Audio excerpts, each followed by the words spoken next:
Hi everyone, ನಾನು ನಿಮ್ಮ ಕನ್ನಡ ಕೋರಿ ಪ್ರೇಮ. ನನ್ನ ಯೂಟ್ಯೂಬ್ ಚಾನಲ್ಗೆ ನಿಮ್ಮೆಲ್ಲರಿಗೂ ಪ್ರೀತಿಯ ಸ್ವಾಗತ. ಇವತ್ತು ನಾನು ಆಂಧ್ರ ಪಪ್ಪು ಹೇಗೆ ಮಾಡೋದು ಅಂತ ಹೇಳ್ಕೊಡ್ತೀನಿ. ಬನ್ನಿ ನೋಡ್ತಾ ಹೋಗೋಣ. ಈ ಒಂದು ಆಂಧ್ರ ಪಪ್ಪು ಮಾಡೋಕ್ಕೆ ಯಾವ ಯಾವ ಸಾಮಗ್ರಿಗಳು ಬೇಕು ಅಂತ ನೋಡ್ತಾ ಹೋಗೋಣ. ಆ ಒಂದು ಪಪ್ಪು ಮಾಡೋಕ್ಕೆ ಈರುಳ್ಳಿ, ಟೊಮೆಟೊ, ಹಸಿರು ಮೆಣಸಿನಕಾಯಿ, ತೊಗರಿಬೇಳೆ, ಉದ್ದಿನಬೇಳೆ, ಸ್ವಲ್ಪ ಶುಂಠಿ, ಬೆಳ್ಳುಳ್ಳಿ, ಕೊತ್ತಂಬರಿ, ಜೀರಿಗೆ, ಮೆಣಸು, ಸ್ವಲ್ಪ ಮೆಂತ್ಯ. ಜೊತೆಗೆ ನಾನು ಈ ಒಂದು ಪಪ್ಪು ಮಾಡೋದಕ್ಕೆ 2-3 ಥರದ ಸೊಪ್ಪುಗಳು ತೊಗೊಂಡಿದ್ದೀನಿ. ನೀವು ಯಾವ ಸೊಪ್ಪು ಬೇಕಾದ್ರೂ ತೊಗೋಬೋದು.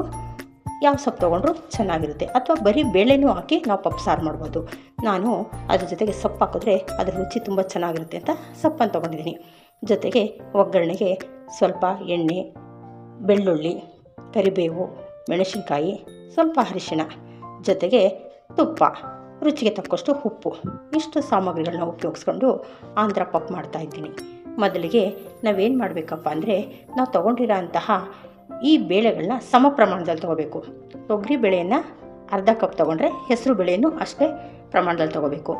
ಏಕೆಂದರೆ ಹೆಸರು ಬೇಳೆ ತೊಗೊಳ್ಳೋ ಉದ್ದೇಶ ಏನಂದರೆ, ನಮಗೆ ಸಾಂಬಾರಲ್ಲಿ ಪಪ್ಪಲ್ಲಿ ಬೈಂಡಿಂಗ್ ಚೆನ್ನಾಗಿ ಕೊಡುತ್ತೆ, ನೀರು ಥರ ಆಗಲ್ಲ. ಆ ಬೈಂಡಿಂಗಿಗೋಸ್ಕರ ನಾವು ಕರೆಕ್ಟಾಗಿ ಎರಡನ್ನೂ ಸಮವಾಗಿ ತೊಗೊಂಡಿದ್ವಿ. ಮೊದಲಿಗೆ ನಾನು ಏನು ಮಾಡ್ತೀನಿ ಅಪ್ಪ ಅಂದರೆ, ತೊಗರಿಬೇಳೆ ಮತ್ತು ಹೆಸರು ಬೇಳೆ ಎರಡನ್ನೂ ನೀಟಾಗಿ ವಾಶ್ ಮಾಡಿ ಅದನ್ನು ಕುಕ್ಕರಲ್ಲಿ ಚೆನ್ನಾಗಿ 3 ವಿಸಿಲ್ ತೊಗೊಂಡು ತುಂಬ ನುಣ್ಣದಾಗಿ ಬೇಯಿಸ್ಕೊತೀನಿ. ಆಮೇಲಿಂದ ಅದಕ್ಕೆ ಹೇಗೆ ಒಗ್ಗರಣೆ ಕೊಡೋದು ಅಂತ ಹೇಳ್ತಾ ಹೋಗ್ತೀನಿ. ಬನ್ನಿ ನೋಡಿ, ನಾನು ತೊಗೊಂಡಿರೋಂಥ ಬೇಳೆಯನ್ನು 2 ಸಾರಿ ನೀಟಾಗಿ ವಾಶ್ ಮಾಡಿದ್ದೀನಿ. ಈಗ ಸ್ಟವ್ ಮೇಲೆ ಇಟ್ಟಿದ್ದೀನಿ. ಈ ಬೇಳೆ ನೀಟಾಗಿ ಬೇಯಲಿ ಅಂದ್ಬಿಟ್ಟು ಇದಕ್ಕೆ ಒಂದು ಅರ್ಧ ಸ್ಪೂನಷ್ಟು ನೀವು ಎಣ್ಣೆ ಆದರೂ ಹಾಕ್ರಿ, ತುಪ್ಪ ಆದರೂ ಹಾಕ್ರಿ, ಆಪ್ಷನಲ್ಲ, ನಿಮ್ಗೆ ಏನು ಬೇಕೋ ಅದು ಹಾಕ್ಕೊಳ್ಳಿ. ಜೊತೆಗೆ ನಾವು ಒಂದು 1/4 ಟೀ ಸ್ಪೂನಷ್ಟು ಮೆಂತ್ಯ ಹಾಕಬೇಕು. ಯಾಕೆ ಅಂದರೆ ಇದ್ರ ಫ್ಲೇವರು ಬೆಂದಿದ ತಕ್ಷಣ ನಮಗಾಗಲೇ ಪಪ್ಪು ಫ್ಲೇವರ್ ಬರ್ತಾ ಇರುತ್ತೆ. ಅದಕ್ಕೋಸ್ಕರ ಒಂದು 1/4 ಟೀ ಸ್ಪೂನಷ್ಟು ಮೆಂತ್ಯವನ್ನು ಬೇಯೋ ಟೈಮಲ್ಲೇ ನಾವು ಸೇರಿಸ್ಕೊಳ್ಬೇಕು. ಜೊತೆಗೆ ಒಂದು ಅರ್ಧ ಟೀ ಸ್ಪೂನ್ಗಿಂತ ಕಡಿಮೆ ಅರಿಶಿಣ ಪುಡಿಯನ್ನು ಈಗಲೇ ಸೇರಿಸೋಣ. ಯಾಕೆಂದರೆ ಮುಖ್ಯವಾಗಿ ಪಪ್ಪು ಇರೋದು ಯೆಲ್ಲೋ ಕಲರ್. ಆ ಕಲ್ಲರು ಬೇಳೆ ಜೊತೆನೇ ನಾವು ಅರಿಶಿಣವನ್ನು ಹಾಕಿದ್ರೆ ಬೇಳೆನೂ ಸಹ ಕಲರ್ಫುಲ್ ಆಗಿರುತ್ತೆ. ಅದಕ್ಕೋಸ್ಕರ ಬೇಯೋ ಟೈಮಲ್ಲೇ ನಾನು ಅರಿಶಿಣವನ್ನು ಸೇರಿಸ್ತಾ ಇದ್ದೀನಿ. ಜೊತೆಗೆ ಇದಕ್ಕೆ ಅಗತ್ಯ ಪ್ರಮಾಣದಲ್ಲಿ ನಾನು 2 ಬೇಳೆಗಳನ್ನ ಸೇರಿ ಒಂದು ಅರ್ಧಕ್ಕಿಂತ 3/4 ಗ್ಲಾಸಷ್ಟು ಬೇಳೆ ಆಗಿದೆ. ಇದಕ್ಕೆ 1.5 ಗ್ಲಾಸಷ್ಟು ನೀರು ಸೇರಿಸಿದ್ರೆ ಸಾಕಾಗುತ್ತೆ. ಈಗ ನಾನು ಇದಕ್ಕೆ 1.5 ಗ್ಲಾಸಷ್ಟು ನೀರನ್ನು ಸೇರಿಸ್ತಾ ಇದ್ದೀನಿ. ನೋಡಿ, ಈ ಗ್ಲಾಸಲ್ಲಿ 1.5 ಗ್ಲಾಸ್ ಸೇರಿಸ್ತೀನಿ. ಇಷ್ಟು ನೀರನ್ನು ಸೇರಿಸಿದಾದ್ಮೇಲೆ ಇದಕ್ಕೆ ಒಳ್ಳೆಯದೊಂದು ಮಿಕ್ಸ್ ಕೊಟ್ಬಿಡೋಣ.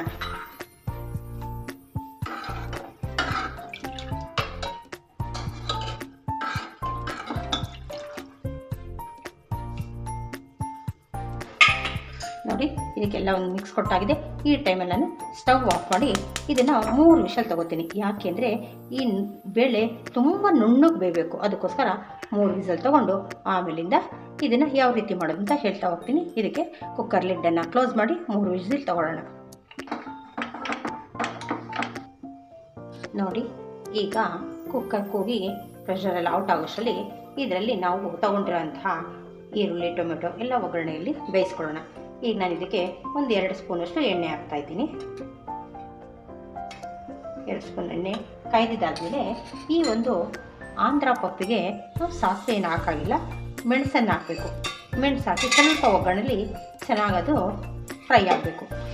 ಒಗ್ಗರಣೆಲಿ ಫ್ರೈ ಆದಮೇಲೆ ಆ ಒಂದು ಟೈಮಲ್ಲಿ ನಾವು ತೊಗೊಂಡಿರೋಂತಹ ಸ್ವಲ್ಪ ಜೀರಿಗೆನ ಹಾಕಿ ಸ್ವಲ್ಪ ಜೀರಿಗೆನ ಒಗ್ಗರಣೆಗೆ ಇಟ್ಕೊಳ್ಳೋಣ. ಜೊತೆಗೆ ನಾವು ತೊಗೊಂಡಿರೋಂತಹ ಬೆಳ್ಳುಳ್ಳಿ ಮತ್ತು ಶುಂಠಿಯನ್ನು ಉದ್ದುದ್ದ ಕಟ್ ಮಾಡಿಟ್ಕೊಂಡಿದ್ದೀನಿ. ಅದನ್ನು ಸಹ ಇವಾಗ ಸೇರಿಸ್ಕೊಳ್ಳೋಣ. ಸೇರಿಸ್ಕೊಂಡು ನೋಡಿ, ಮೆಣಸೆಲ್ಲ ಫ್ಲೇವರ್ ಚೆನ್ನಾಗಿ ಬರಬೇಕು. ಈ ಫ್ಲೇವರ್ ಬಂದಮೇಲೆ ನಾವು ತೊಗೊಂಡಿರೋಂತಹ ಈರುಳ್ಳಿಯನ್ನು ಇವಾಗ ಸೇರಿಸ್ಕೊಳ್ಳೋಣ. ಈರುಳ್ಳಿ ಚೆನ್ನಾಗಿ ಬ್ರೌನ್ ಕಲರ್ ಆಗಿ ಫ್ರೈ ಆಗಬೇಕು. ಆವಾಗಲೇ ಪಪ್ಪಿಗೊಂದು ಒಳ್ಳೆ ಟೇಸ್ಟ್ ಬರುತ್ತೆ. ಈರುಳ್ಳಿ ಫ್ರೈ ಆಗೋಷ್ಟರಲ್ಲಿ ನಾವು ತೊಗೊಂಡಿರೋಂಥ ಹಸಿ ಮೆಣಸಿನ್ಕಾಯಿ ಸಹ ಇದಕ್ಕೆ ಹಾಕೋಣ. ನಾನು ಒಂದು 5-6 ಮೆಣಸಿನ್ಕಾಯಿ ತೊಗೊಂಡಿದ್ದೀನಿ. ನಿಮ್ಮ ಖಾರಕ್ಕೆ ಅನುಗುಣವಾಗಿ ನೀವು ಎಷ್ಟು ಮಾಡ್ತೀರೋ ಅಷ್ಟು ಯೂಶಲಿ ಹೇಳ್ಬೇಕು ಅಂದರೆ ಈ ಪಪ್ಪುಗೆ ಹಸಿಮೆಣಸಿನ್ಕಾಯಿ ಖಾರ ಚೆನ್ನಾಗಿರಬೇಕು. ಟೇಸ್ಟ್ ಕೊಡೋದೇ ಗ್ರೀನ್ ಚಿಲ್ಲೀಸು ಖಾರವಾಗಿದ್ರೇ ಇದು ರುಚಿ ಕೊಡುತ್ತೆ. ಅದಕ್ಕೋಸ್ಕರ ನಾನು ಒಂದು 2 ಹೆಚ್ಚೆ ಹಾಕಿದ್ದೀನಿ, ಒಂದು 5ರಿಂದ 6 ಹಾಕಿದ್ದೀನಿ. ನೋಡಿ ಈಗ ಕೆಂಪಾಗ್ತಾಯಿದೆ. ಇದು ಚೆನ್ನಾಗಿ ಫ್ರೈ ಆಗೋವರೆಗೂ ಬೇಯಿಸ್ಕೊಳ್ಳೋಣ. ನೋಡ್ತಾ ಇದ್ದೀರಲ್ಲ, ಈರುಳ್ಳಿ ಎಲ್ಲ ಬ್ರೌನ್ ಕಲರ್ ಬಂದಿದೆ. ಈಗ ನಾವು ಇದಕ್ಕೆ ತೊಗೊಂಡಿರೋಂಥ ಒಂದು ಬೌಲ್ ಟೊಮೊಟೊನ ಸೇರಿಸ್ಕೊಳ್ಳೋಣ. ಈ ಟೊಮೊಟೊ ತುಂಬ ಚೆನ್ನಾಗಿ ಸ್ಮ್ಯಾಶ್ ಆಗಬೇಕು. ಎಷ್ಟು ಸ್ಮ್ಯಾಶ್ ಆಗಬೇಕು ಅಂದರೆ ಕಾಣಿಸ್ಲೇಬಾರ್ದು, ಅಷ್ಟು ಚೆನ್ನಾಗಿ ಬೇಯಬೇಕು. ಅಲ್ಲಿನವರೆಗೂ ಇದನ್ನು ತಿರುಗಿಸಿ ಟೊಮೊಟೊನ ಚೆನ್ನಾಗಿ ಬೇಯಿಸ್ಕೊಳ್ಳೋಣ. ನೋಡಿ ಇದನ್ನು ಒಂದು ಸಾರಿ ಮಿಕ್ಸ್ ಮಾಡಿ ಈಗ ಒಂದು ಅರ್ಧ ಅಷ್ಟು ಫ್ರೈ ಆಗಿದೆ. ಈ ಒಂದು ಟೈಮಲ್ಲಿ ನಾವು ಇದಕ್ಕೆ ಸ್ವಲ್ಪ ಉಪ್ಪು ಸೇರಿಸೋಣ. ಉಪ್ಪು ಹಾಕಿದ್ರೆ ಏನಾಗುತ್ತೆ ಅಂದರೆ ಬೇಗ ಬೇಯುತ್ತೆ. ಅದಕ್ಕೋಸ್ಕರ ಸ್ವಲ್ಪ ಉಪ್ಪು ಸೇರಿಸಿ ಸ್ವಲ್ಪ ನೀರನ್ನು ಹಾಕಿದ್ರೆ ಚೆನ್ನಾಗಿ ಬೇಗ ಬೇಯುತ್ತೆ. ನೋಡಿ ಇದು ಸ್ವಲ್ಪ ಒಂದು ಅರ್ಧ ಗ್ಲಾಸ್ ನೀರು ಸೇರಿಸಿ ಇದ್ರ ಕ್ಯಾಪನ್ನು ಕ್ಲೋಸ್ ಮಾಡ್ತೀನಿ. ಆಗ ಒಂದು 5 ನಿಮಿಷದಲ್ಲ ಇದು ತುಂಬ ನೀಟಾಗಿ ಬೇಯುತ್ತೆ. ಕ್ಲೋಸ್ ಮಾಡಿಡೋಣ. 5 ನಿಮಿಷ ಬಿಟ್ಟು ನೋಡೋಣ. ನೋಡಿ ಟೊಮೊಟೊ ಈರುಳ್ಳಿ ಎಲ್ಲ ಚೆನ್ನಾಗಿ ಬೆಂದಿದೆ. ಈ ಒಂದು ಟೈಮಲ್ಲಿ ನಾನು ಏನು ಮಾಡ್ತೀನಿ ಅಂದರೆ ನಾವು ತೊಗೊಂಡಿರೋಂಥ ಸೊಪ್ಪನ್ನು ಇದಕ್ಕೆ ಸೇರಿಸ್ತಾ ಇದ್ದೀನಿ. ಈ ಸೊಪ್ಪು ಸಹ ಈ ಒಗ್ಗರಣೆಯಲ್ಲೇ ಬೇಯಬೇಕು. ನೋಡಿ ಈ ಸೊಪ್ಪೆಲ್ಲ ಚೆನ್ನಾಗಿ ಒಂದು ಸಾರಿ ತಿರುಗಿಸಿ ಎಲ್ಲ ಒಂದು ಮಿಕ್ಸ್ ಕೊಟ್ಟು ಇದ್ರ ಮೇಲೆ ಒಂದು ಸ್ವಲ್ಪ ನೀರು ಕುದಿಸಿದ್ರು ಆಯಿತು, ಇಲ್ಲ ಹಬೆನಲ್ಲೇ ಬೇಯುತ್ತೆ, ಏನು ತೊಂದರೆ ಇಲ್ಲ. ಎಲ್ಲ ಒಂದು ಮಿಕ್ಸ್ ಕೊಟ್ಟು ಇದ್ರ ಮೇಲೆ ಮತ್ತೆ ಬೌಲ್ನ ಮುಚ್ಚುತ್ತೀನಿ. ಒಂದು 2 ನಿಮಿಷ ಸಾಕು. ಸೊಪ್ಪು 2 ನಿಮಿಷದಲ್ಲಿ ಬೆಂದ್ಬಿಡುತ್ತೆ. ಯಾಕೆಂದರೆ ನೀಟಾಗಿ ಸಣ್ಣದಾಗಿ ಕಟ್ ಮಾಡ್ಕೊಳ್ಬೇಕು. ಹೀಗಾಗಿ ಒಂದು 2 ನಿಮಿಷ ಟೈಮ್ ತೊಗೊಳುತ್ತೆ. ಇದನ್ನ ಇದ್ರ ಮೇಲೆ ಕ್ಯಾಪ್ ಹಾಕ್ತೀನಿ. 2 ನಿಮಿಷ ಆದಮೇಲೆ ಬೆಂದಿರುತ್ತೆ. ನೋಡ್ತಾ ಇದ್ದೀರಲ್ಲ, ಸೊಪ್ಪೆಲ್ಲ ನೀಟಾಗಿ ಬೆಂದಿದೆ. ಈಗ ನಾವು ಬೇಯಿಸಿಟ್ಕೊಂಡಿದ್ದೀವಲ್ಲ ಆ ಬೇಳೆ ಗ್ಯಾಸ್ ಔಟ್ ಆಗಿದೆ. ನೋಡಿ ಈ ಕನ್ಸಿಸ್ಟೆನ್ಸಿ ಬೇಯಬೇಕು. ಎಷ್ಟು ನೀಟಾಗಿ ಬೆಂದಿದೆ ನೋಡಿ, ಎಲ್ಲೂ ಬೇಳೆಗಳು ಕಾಣಿಸ್ತಾ ಇಲ್ಲ, ನೀಟಾಗೆಲ್ಲ ಸ್ಮ್ಯಾಶ್ ಆಗಿದೆ. ಈ ಥರ ನೀಟಾಗಿರಬೇಕು. ಈಗ ಈ ಬೆಂದಿರೋಂಥ ಬೇಳೆಯನ್ನು ನಾವು ಇದರಲ್ಲಿ ಸೇರಿಸ್ಕೊಳ್ಳೋಣ. ನಿಧಾನವಾಗಿ ಹಾಕಿದ್ಮೇಲೆ ಎಲ್ಲ ಇದರಲ್ಲಿ ಒಂದು ಮಿಕ್ಸ್ ಕೊಡೋಣ. ಆಗ್ತಾ ಇದ್ದೀರಲ್ಲ, ಎಷ್ಟು ನುಣ್ಣಗೆ ಬೆಂದಿದೆ. ಬೇಳೆ ಎಷ್ಟು ಚೆನ್ನಾಗಿ ಬೇಯುತ್ತೋ ಅಷ್ಟೇ ನೀಟಾಗಿ ಇದು ಚೆನ್ನಾಗಿ ಬರುತ್ತೆ. ಸ್ಟಾರ್ಟ್ ನೋಡಿ, ಬೇಳೆ ಎಲ್ಲ ಸೇರಿಸಿದ್ದಾದ್ಮೇಲೆ ಇದು ಸ್ವಲ್ಪ ಗಟ್ಟಿಗಿರುತ್ತೆ. ಆ ಟೈಮಲ್ಲಿ ನಾವೇನು ಮಾಡಬೇಕು ಅಂದರೆ ಕುಕ್ಕರಲ್ಲಿ ಸ್ವಲ್ಪ ನೀರು ಹಾಕಿ ಕುಕ್ಕರೆಲ್ಲ ಕ್ಲೀನ್ ಮಾಡಿಕೊಂಡು ಇದರಲ್ಲಿ ಇನ್ನೂ ಒಂದು ಅರ್ಧ ಗ್ಲಾಸಷ್ಟು ನೀರು ಸೇರಿಸಿದ್ದೀನಿ. ಹೆಚ್ಚು ನೀರು ಸೇರಿಸೋದು ಬೇಡ. ನೋಡಿ ಈ ಹದದಲ್ಲಿ ಇರಬೇಕು. ಈಗ ಇದನ್ನು ಒಂದು ಕುದಿಸ್ಬೇಕು. ಈಗ ನಾವೇನು ಮಾಡೋಣ ಅಂದರೆ ಆಗಲೇ ನಾವು ಸ್ವಲ್ಪ ಟೊಮೊಟೊ ಬೇಯುವಾಗ ಉಪ್ಪು ಹಾಕಿದ್ವಿ ನೋಡಿಕೊಂಡು, ಈಗ ಅತಿ ಜಾಸ್ತಿ ಹಾಕಬೇಡಿ, ಅದಕ್ಕೆ ಅಗತ್ಯವಾಗಿ ಎಷ್ಟು ಬೇಕೋ ಅಷ್ಟು ಉಪ್ಪನ್ನು ಸೇರಿಸ್ತಾ ಇದ್ದೀನಿ. ಸ್ವಲ್ಪ ಉಪ್ಪು ಹಾಕಿದ್ರೆ ಸಾಕಾಗುತ್ತೆ. ಜೊತೆಗೆ ನಾವು ತೊಗೊಂಡಿರೋಂತಹ ಕೊತ್ತಂಬರಿಯನ್ನು ಸಹ ಈ ಒಂದು ಟೈಮಲ್ಲೇ ಹಾಕಬೇಕು. ಕೊತ್ತಂಬರಿಯನ್ನು ಸಹ ಸೇರಿಸಿ ಒಂದು ಕುದಿಯೋದಕ್ಕೆ ಬಿಡೋಣ. ಎಲ್ಲವನ್ನು ಒಳ್ಳೆಯದೊಂದು ಮಿಕ್ಸ್ ಕೊಡಿ. ನೋಡ್ತಾ ಇದ್ದೀರಲ್ಲ ಎಷ್ಟು ನೀಟಾಗಿದೆ ಅಂತ. ಈಗ ಒಂದು ಸಾರಿ ಒಂದು ಕುದಿಲಿ ಅಷ್ಟರಲ್ಲಿ ಇದಕ್ಕೊಂದು ಒಳ್ಳೆಯದೊಂದು ಒಗ್ಗರಣೆ ರೆಡಿ ಮಾಡ್ಕೊಳ್ಳೋಣ. ನೋಡಿ ಈಗ ಇದಕ್ಕೆ ಒಂದು ಒಗ್ಗರಣೆಯನ್ನು ಕೊಡ್ತಾ ಇದ್ದೀನಿ. ಒಗ್ಗರಣೆಗೆ ಮಾತ್ರ ನೀವು ತುಪ್ಪನೇ ಹಾಕಬೇಕು, ಆವಾಗಲೇ ಇದರ ರಿಯಲ್ ಟೇಸ್ಟ್ ಬರೋದು. ನಾನು 2 ಸ್ಪೂನ್ ತುಪ್ಪ ಹಾಕಿದ್ದೀನಿ. ಈ ತುಪ್ಪ ಕಾಯ್ದ ಮೇಲೆ ಇದಕ್ಕೆ ಒಗ್ಗರಣೆಗೆ ಏನೇನು ಬೇಕು ಅಂತ ಹಾಕ್ತಾ ಹೋಗೋಣ. ನೋಡಿ ಈಗ ತುಪ್ಪ ಬಿಸಿಯಾಗಿದೆ. ಈ ಒಂದು ಪಪ್ಪಿಗೆ ಸಾಸಿವೆಯನ್ನು ಸೇರಿಸೋಲ್ಲ, ಬರೀ ಜೀರಿಗೆ ಮಾತ್ರ ಸೇರಿಸಬೇಕು. ಜೀರಿಗೆಯನ್ನು ಹಾಕೋಣ. ಅದು ಸ್ವಲ್ಪ ಫ್ರೈ ಆದಮೇಲೆ ಅದಕ್ಕೆ ನಾವು ತೊಗೊಂಡಿರೋಂಥ ಬೆಳ್ಳುಳ್ಳಿ, 2 ಮೆಣಸಿನ್ಕಾಯಿ ಎಲ್ಲವನ್ನು ಸೇರಿಸೋಣ. ನೋಡ್ತಾ ಇದ್ದೀರಲ್ಲ, ಜೀರಿಗೆ ಚೆನ್ನಾಗೆಲ್ಲ ಫ್ರೈ ಆಯಿತು. ಜೊತೆಗೆ ನಾವು ಸ್ವಲ್ಪ ಬೆಳ್ಳುಳ್ಳಿಯನ್ನು ಆಗಲೇ ಹಾಕಿದ್ದೀವಿ. ಈಗ ಇನ್ನು ಉಳಿದಿರೋಂಥ ಬೆಳ್ಳುಳ್ಳಿಯನ್ನು ಈ ಒಗ್ಗರಣೆಗೆ ಸೇರಿಸಬೇಕು. ಜೊತೆಗೆ ತೊಗೊಂಡಿರೋಂಥ 2 ಒಣಮೆಣಸಿನ್ಕಾಯಿ ಸಹ ಸೇರಿಸಬೇಕು. ಇದು ಸ್ವಲ್ಪ ಫ್ರೈ ಆಗಿದ ಕೂಡಲೇ ಇದಕ್ಕೆ ಕರಿಬೇವನ್ನು ಸಹ ಸೇರಿಸ್ಕೊಳ್ಳೋಣ. ಬೆಳ್ಳುಳ್ಳಿ ಚೆನ್ನಾಗಿ ಫ್ರೈ ಆದ್ರೇ ಅದರ ಸ್ಮೆಲ್ಲು ಚೆನ್ನಾಗಿ ಬರುತ್ತೆ. ಕೆಂಪಾಗಿ ಫ್ರೈ ಆಗಲಿ. ನೋಡಿ ಕೆಂಪಾಗಿದೆ.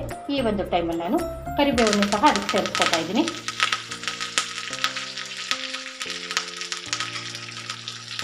ಎಲ್ಲ ಸಾಮಗ್ರಿಗಳನ್ನು ಇದಕ್ಕೆ ಸೇರಿಸಿದಾದ್ಮೇಲೆ ನಾವು ಈ ಒಂದು ಒಗ್ಗರಣೆನ ನಾವು ಸಾಂಬಾರು ಒಳಗಡೆ ಸೇರಿಸೋಣ.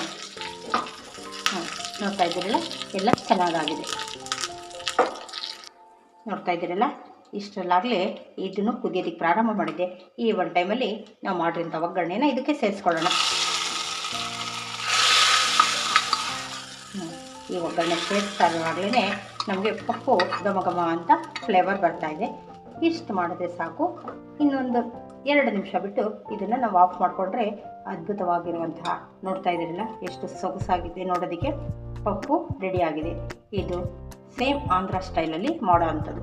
ಕೆಲವರು ಇದನ್ನು ಮಾಡಬೇಕಾದ್ರೆ ಬೇಳೆ ಜೊತೆಲಿ ಸೊಪ್ಪು ಹಾಕ್ಕೊಳ್ತಾರೆ, ಆದರೆ ಅದು ಅಷ್ಟು ಚೆಂದ ಬರಲ್ಲ. ನಾವು ಅರ್ಜೆಂಟಲ್ಲಿ ಆ ಥರ ಮಾಡ್ಬೋದೇ ಹೊರತು ನೀಟಾಗಿ ಮಾಡಬೇಕು ಅಂದರೆ ಸೊಪ್ಪನ್ನು ನಾವು ಒಗ್ಗರಣೆಯಲ್ಲೇ ಮುಗಿಸ್ಕೋಬೇಕು. ಈ ರೀತಿ ಮಾಡಿದ್ರೆ ಆಗ ಟೇಸ್ಟು ತುಂಬ ಚೆನ್ನಾಗಿರುತ್ತೆ. ಈಗ ರುಚಿಯಾದ ಪಪ್ಪು ರೆಡಿಯಾಗಿದೆ ನೋಡಿ. ರುಚಿಕರವಾದಂಥ ಆಂಧ್ರ ಪಪ್ಪು ರೆಡಿಯಾಗಿದೆ, ಸವಿಯಲು ಸಿದ್ಧವಾಗಿದೆ.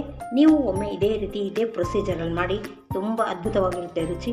ಆದರೆ ಇದನ್ನು ತಿನ್ನುವಾಗ 1 ಸ್ಪೂನ್ ತುಪ್ಪದ ಜೊತೆ ತಿಂತಾಯಿದ್ರೆ ಎಷ್ಟು ಅದ್ಭುತವಾಗಿರುತ್ತೆ ಅಂದರೆ ತುಂಬಾ ಚೆನ್ನಾಗಿರುತ್ತೆ. ಈ ಒಂದು ರೆಸಿಪಿ ನಿಮ್ಮೆಲ್ಲರಿಗೂ ಇಷ್ಟ ಆದರೆ ಲೈಕ್ ಮಾಡಿ, ಶೇರ್ ಮಾಡಿ, ಸಬ್ಸ್ಕ್ರೈಬ್ ಮಾಡೋದನ್ನ ಮರಿಬೇಡಿ. Thank you.